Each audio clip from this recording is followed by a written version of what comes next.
Global warming একটি গুরুতর পরিবেশগত সমস্যা যা সমগ্র বিশ্বের জন্য বিপদ হয়ে দাঁড়িয়েছে।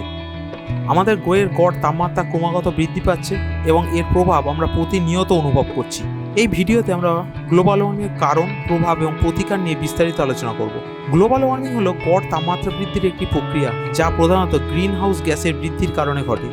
গ্রিন হাউস গ্যাস যেমন carbon dioxide, methane, nitrous oxide এবং ক্লোরোফ্লোরোকার্বন বায়ুমণ্ডলে জমা হয়ে সূর্য থেকে আসা তাপকে আটকে রাখে, ফলে পৃথিবীর তাপমাত্রা বৃদ্ধি পায়। গ্লোবাল ওয়ার্মিংয়ের কারণগুলি কী কী? নাম্বার 1, জ্বালানি পোড়ানো। জীবাশ্ম জ্বালানি যেমন কয়লা, তেল, প্রাকৃতিক গ্যাস পোড়ানো থেকে প্রচুর কার্বন ডাইঅক্সাইড নির্গত হয়। নাম্বার 2, বন ধ্বংস করা। বনভূমি ধ্বংসের পরে গাছপালা কমে যায়, যা কার্বন ডাইঅক্সাইড শোষণে গুরুত্বপূর্ণ ভূমিকা পালন করে।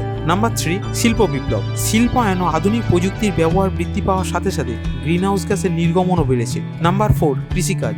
কৃষিকাজে ব্যবহৃত সারের কারণে মিথেন ও নাইট্রাস অক্সাইডের নির্গমন বৃদ্ধি পায়।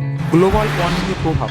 নাম্বার 1, বায়ুমণ্ডলীয় পরিবর্তন। বায়ুমণ্ডলের তাপমাত্রা বৃদ্ধি পায়, আবহাওয়ার প্যাটার্নে পরিবর্তন দেখা যাচ্ছে, যেমন দীর্ঘস্থায়ী খরা, বন্যা, ঝড় ঝঞ্ঝা। নাম্বার 2, সামুদ্রিক স্তরের বৃদ্ধি। মেরুপ্রদেশে বরফ গলতে শুরু করায় সমুদ্রের স্তর বৃদ্ধি পাচ্ছে, যা উপকূলীয় অঞ্চলগুলিকে বিপন্ন করছে। নাম্বার 3, জীববৈচিত্র্যের ক্ষতি। অনেক প্রাণী ও উদ্ভিদ প্রজাতি তাদের প্রাকৃতিক বাসস্থান হারাচ্ছে, যা তাদের বিলুপ্তির দিকে ঠেলে দিচ্ছে। নাম্বার 4, খাদ্য নিরাপত্তা।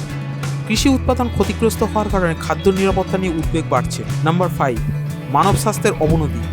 তাপপ্রবাহ, বায়ু দূষণ ও পানীয় জলের সংকটের কারণে মানুষের স্বাস্থ্যের ওপর নেতিবাচক প্রভাব পড়ছে। গ্লোবাল ওয়ার্মিং রোধে আমাদের কী কী করা উচিত? নাম্বার 1, রিনিউয়েবল এনার্জির ব্যবহার।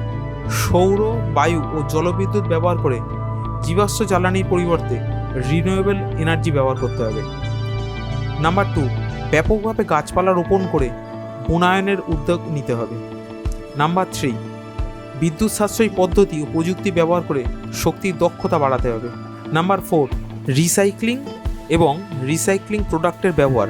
প্লাস্টিক ও অন্যান্য পরিবেশ দূষণকারী উপাদানের ব্যবহার কমাতে হবে। নাম্বার 5, জনসাধারণের মধ্যে সচেতনতা বৃদ্ধি করতে হবে এবং সবাইকে দায়িত্বশীলভাবে কাজ করার আহ্বান জানাতে হবে।